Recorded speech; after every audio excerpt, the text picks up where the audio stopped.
All right, the creative act part 11. So he starts to talk about how when you end up wanting to share your work, you end up having like second thoughts about it. You end up thinking in your head like, is this good enough? Is it ready to present? Are they gonna like it? Maybe I should just get rid of it. You end up having all these like thoughts that wouldn't have popped up before because you're actually like delivering your piece of work to someone. And so he basically says, when people watch your work and give feedback, our relationship to our work changes. And when you end up giving it to someone, he says, make sure to have a neutral mind. Step back and reset if you have to. So he's basically saying like, some people are gonna love it, some people are gonna hate it, some people are gonna give some constructive criticism, and you can't get offended because everyone looks at work differently and they might see the world differently and they might see your piece of work in a way that you would have never thought before. So sometimes it can open you to something that you would have never thought of. And speaking of releasing your work, he says, releasing a work into the world becomes easier when we remember that each piece can never be a total reflection of us, only of who we are in the moment. In a year, we may be guided to create a piece that looks nothing like it. I've definitely related to that where in the moment, like you create the best piece of work possible, then you release it, and then maybe a year from now you think, this wasn't as good as I thought it was in the moment, but that's who you were in the moment because we're all constantly changing and constantly evolving. So your taste is just gonna naturally evolve. And I also can understand that it does become easier when you put yourself out there because you're kind of used to it at that point. And then he also says, hanging on to your work is like spending years writing the same entry in a diary. Moments and opportunities are lost. The next works are robbed of being brought to life.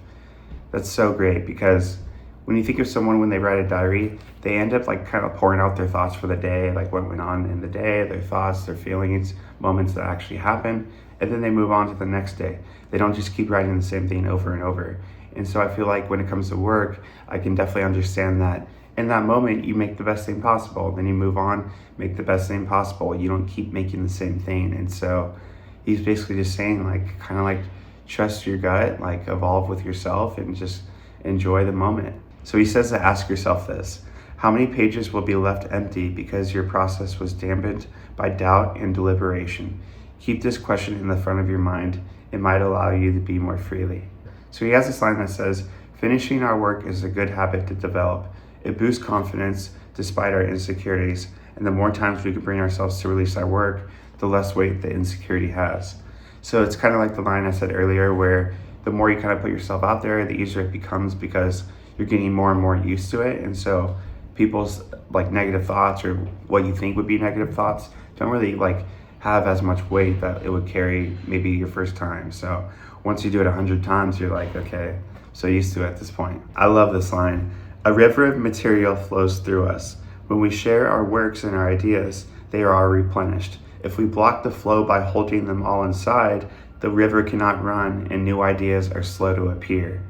That's so great. It's basically saying that if you end up like having ideas and like kind of holding them and not doing anything with them, how can new ideas flow? It's like a river. So if you have a river flowing of ideas and you block the ideas that you have, how can more ideas come? And he calls it the abundant mindset. He says, the abundant mindset fills us with hope that our brightest ideas still await us and our greatest work is yet to come.